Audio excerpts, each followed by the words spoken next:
Jake Bennett, 42, was a strong man who had spent most of his life on the long roads of America. As a long-haul truck driver, his life wasn't glamorous, but it at least allowed him to support his family, especially his wife, Shelry.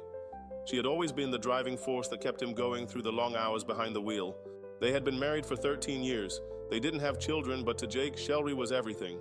Their years together had been full of ups and downs, but his love and perseverance made him believe that everything would be all right.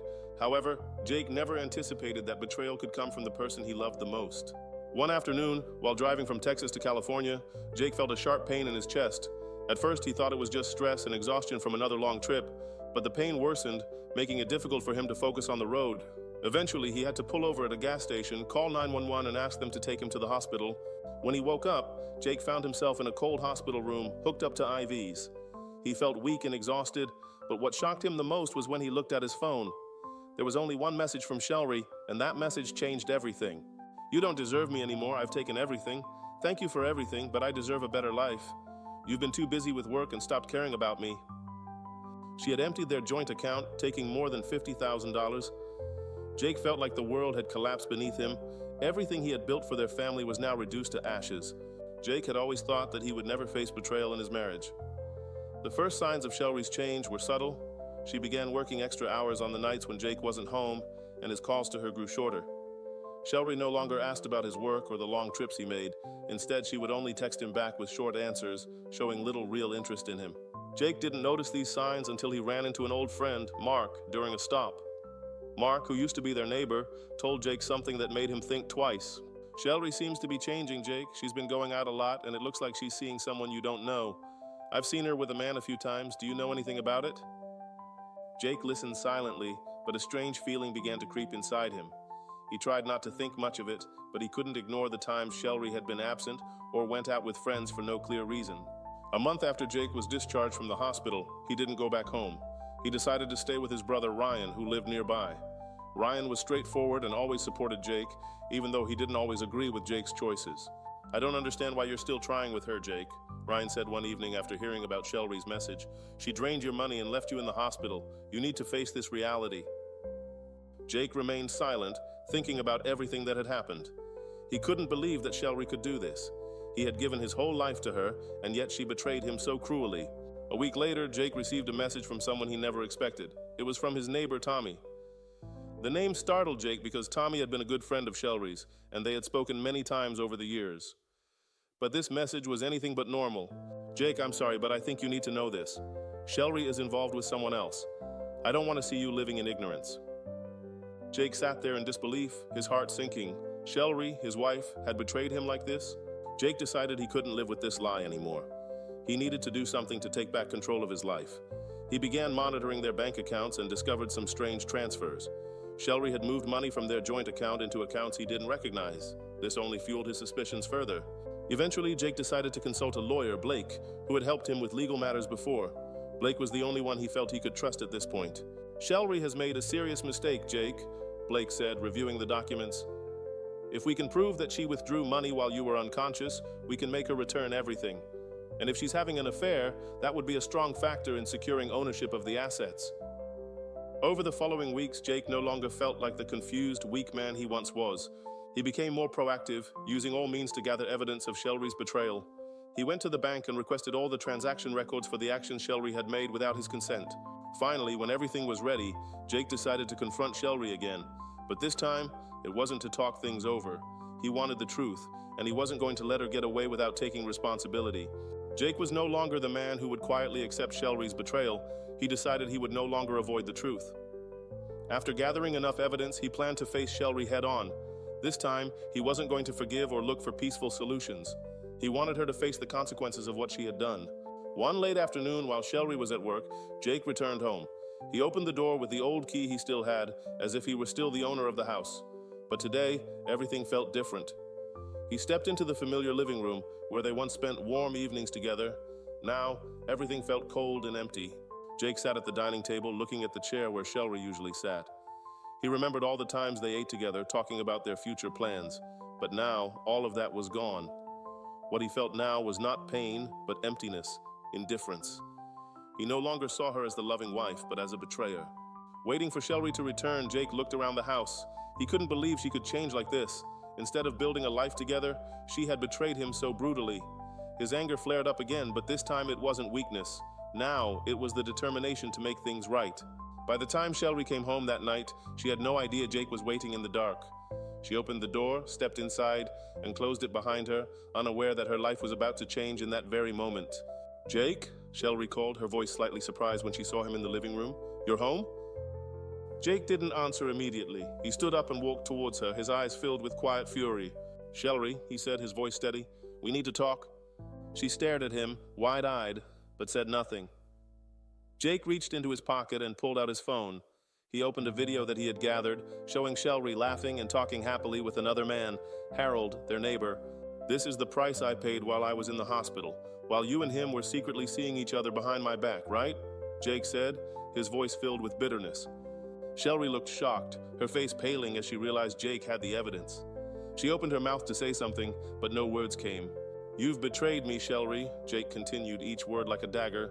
"Not only did you take all the money we built, but you betrayed me at my weakest moment when I thought you were the only one who would stand by me. You think I didn't know?" Finally, Shelry spoke. "Jake, I just couldn't take it anymore. You were too busy with work and I felt so alone. Harold was just a friend I needed at the time." Jake sneered, shaking his head. "A friend? Do you think I'm that stupid? We've been married for 13 years and you expect me to believe that?" She fell silent, unable to give a reasonable explanation. Jake looked at her, no sympathy in his eyes, only cold determination. "I don't want to hear your excuses anymore. All I want is justice. You drained my money while I was in a critical condition. You've hurt me enough." Shelry stood frozen, her eyes starting to well up with tears, but Jake refused to soften. He had had enough. "What I want now," Jake said, "is that you won't get to keep a thing. This house, these assets, everything will be mine, and you will never be able to lie to me or hurt me again." After the intense confrontation with Shelry, Jake knew he needed to act even more decisively to protect his rights. He met with Blake again, deciding to sue her for fraud, financial misconduct, and even infidelity. "She hasn't just betrayed you emotionally, but financially," Blake said while reviewing the evidence. "We can ask the court to rule in your favor, especially considering your serious health condition." The next court date would be the one to determine everything, and Jake steeled himself for the challenges ahead. He was prepared to face whatever came next. The day of the court hearing arrived. Jake stood tall, his mind sharp and his resolve even sharper. His hands were steady, but his heart beat faster with anticipation. This was it, his moment to fight back, to reclaim everything he had lost. Shelry, her lawyer Patricia Wells, and the judge all gathered in the courtroom where everything would be decided. Jake had prepared meticulously. The evidence of Shelry's financial deception, her affair with Harold, and the way she had exploited his vulnerable condition were all on the table. The court knew what was at stake, and it would be up to the judge to make the final ruling. As they all sat in the courtroom, Jake couldn't help but feel a sense of irony. His life had been in turmoil for weeks, but now he was facing Shelry, his wife, the woman he trusted the most, across the table, with her back turned to him and her eyes focused on the lawyer. "Your Honor," Patricia Wells began, her voice smooth and confident, "my client, Shelry Doyle, had every right to access the joint account. It was an account we both shared, and as a married couple, she was fully entitled to those funds. Jake Doyle was unconscious and incapacitated. His actions had put his financial well-being at risk, and Shelry was merely protecting herself." Jake listened to her words, his blood boiling. He could hardly believe what he was hearing. Shelry's lawyer was defending the indefensible, spinning a tale of self-preservation, when the truth was that Shelry had been anything but concerned about Jake's well-being. The withdrawals, the affair, those were all actions driven by her desire to escape the responsibility of their marriage. "Your Honor, as the evidence shows," Jake's lawyer Blake began, his voice cutting through the air like a knife, "Shelry took these funds while Jake was medically incapacitated. This wasn't about protecting herself. This was about taking advantage of a situation where her husband was vulnerable. And furthermore, the affair with Harold Jensen was not just an emotional betrayal, it was premeditated and done in secrecy." The judge, a middle-aged man with graying hair and sharp eyes, leaned forward. He looked over at Shelry and her lawyer, his gaze piercing. "Ms. Wells, I'm not asking about the house right now. I'm asking about the withdrawals from Mr. Doyle's account. Were you aware of your husband's condition at the time of the withdrawal?" Shelry's face paled, and for a moment she hesitated. Her lawyer nudged her to answer, but Shelry just stared at the judge, trapped. "Yes," she finally muttered, barely audible. "I knew." Jake felt a surge of vindication. The woman he loved had just admitted to everything in front of the court. The judge did not miss a beat. Then, as we now know, she was fully aware that Mr. Doyle was hospitalized and in critical condition. I will rule in favor of Mr. Doyle regarding the fraudulent withdrawals. The courtroom was silent, but Jake could feel the weight of those words pressing down on Shelry. The tables had turned. After the judge ruled in Jake's favor, Shelry's expression changed from defiance to desperation. She had no choice now but to accept the consequences of her actions. Blake, Jake's lawyer, turned to Jake and gave him a knowing look. "You've won, Jake, but Shelry still has her lawyer, and we need to take the next steps to ensure she doesn't drag this out with more legal tricks." "Let's talk about next steps," Blake said, his tone calm but firm. The next few weeks were filled with back-and-forth legal maneuvers as Shelry tried to find any way she could to get back at Jake. Her lawyer, Patricia Wells, filed motion after motion, trying to get the assets frozen, trying to claim that Jake's behavior during the divorce was enough to discredit his claims. But Jake wasn't backing down. Jake had made his decision. He would fight for what was rightfully his. The money Shelry had stolen from him, his emergency fund, his retirement savings, would be returned.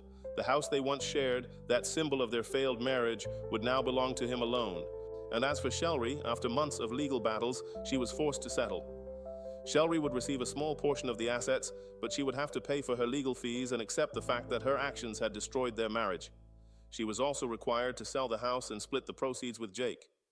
The affair, the deceit, and the betrayal would all be part of the public record, and there was nothing she could do to erase it. The day the settlement was finalized, Shelry made one last attempt to reach out to Jake. He received a text from her. "We need to talk, just you and me, no lawyers, please." Jake read the message, then put the phone down without replying. He had done everything he could to move forward, and he wasn't about to let her drag him back into her web of lies. After the court battle, Jake moved into a smaller apartment near Ryan, where he could find peace and stability. No longer burdened by the chaos Shelry had left behind, Jake slowly began to rebuild his life. He no longer drove long-haul trucks due to his health, but he found a more manageable office job, something that kept him home every night. It wasn't easy, and it took time, but Jake realized that he was stronger than he had ever been before.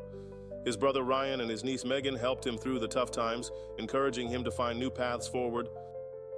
6 months after everything had been settled, Jake sold the house. The memories of Shelry and their broken marriage were too much to bear in those walls. The money from the sale helped him settle into his new life.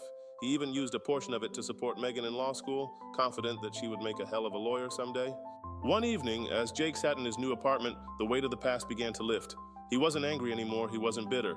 He had taken control of his life again. He had fought for his freedom and his future, and that was something no one could take away from him. Months had passed since the finalization of the divorce. Jake had come a long way from the man he had been during those dark days in the hospital.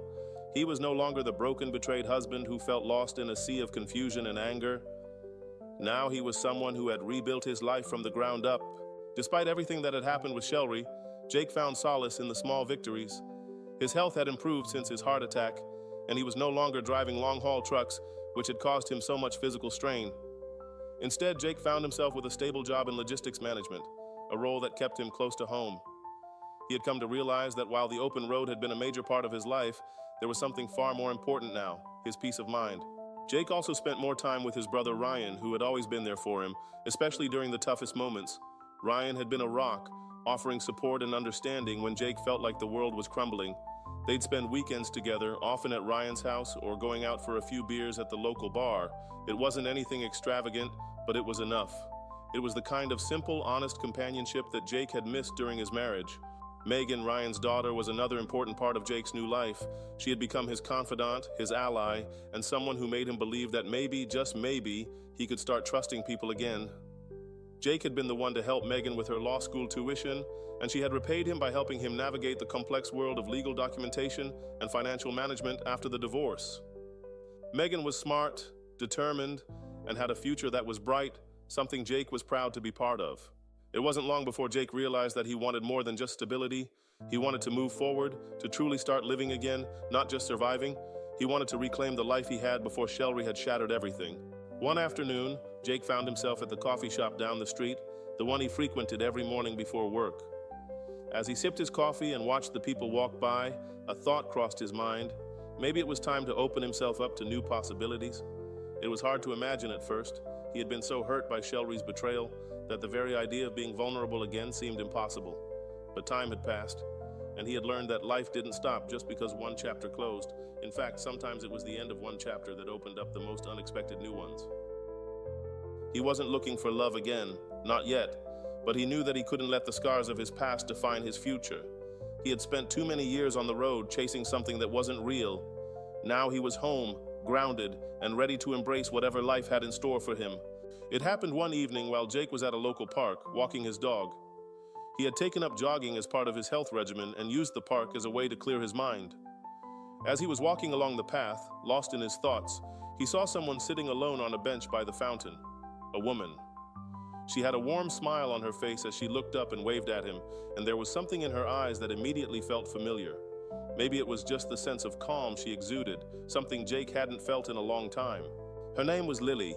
She was an artist who had recently moved to the area, looking for a fresh start after some difficult experiences of her own. They struck up a conversation, and Jake found himself laughing at jokes he hadn't made in a while. She spoke about her passion for painting, how it had been her escape during her tough times, and how she had come to this town looking for inspiration and peace. For the first time in ages, Jake felt like he wasn't carrying the weight of his past with him. He was enjoying the conversation. They talked about everything: art, life, the oddities of their small town, and even some of their favorite books. It was easy, too easy. As the conversation stretched on, Jake realized something he hadn't thought about before. He had been so focused on rebuilding his life after Shelry that he had forgotten what it felt like to connect with someone who wasn't part of the past. This was a new experience, and although it wasn't love at first sight, it was a glimpse of something real. Over the following weeks, Jake and Lily saw each other more frequently. They went on hikes, attended local art shows, and even took a weekend trip to the nearby coast. With each moment, Jake found himself relaxing more and more. He wasn't in a rush to define what they had, but it felt good, really good. He wasn't sure where things would lead, but for the first time in a long time, he was open to seeing where the road might take him. As Jake's life continued to evolve, he began to find the closure he had been searching for. Shelry's attempts to drag him back into her world were no longer a source of anxiety. He had let go of the anger, the pain, and the bitterness. He realized that while his marriage to Shelry had ended in betrayal, it had also taught him valuable lessons about trust, boundaries, and the importance of self-worth. In one final act of closure, Jake visited the old house they had shared one last time. The new owners were already moving in, but Jake stood in front of the house, reflecting on everything that had happened within those walls. The memories were bittersweet, but he didn't need them anymore. He had moved on. The house was just a building, and it no longer held the power to affect his happiness. Jake took a deep breath, feeling the weight of everything lift off his shoulders. He was free. He had fought for himself, rebuilt his life, and found peace in the process. And, most importantly, he had learned that sometimes the hardest battles lead to the greatest victories. Jake's story had come full circle. From the heartbreak and betrayal to the battles in court and his own personal healing, he had emerged stronger and wiser. He had rebuilt his life, found new connections, and learned to trust himself again. With Lily by his side, Jake felt ready to face whatever the future had in store. The road ahead wasn't clear, but he knew one thing for sure: he wasn't afraid anymore. The past no longer had a hold on him, and he was finally living the life he deserved. And as the sun set on another day in his new town, Jake smiled, knowing that the best was yet to come.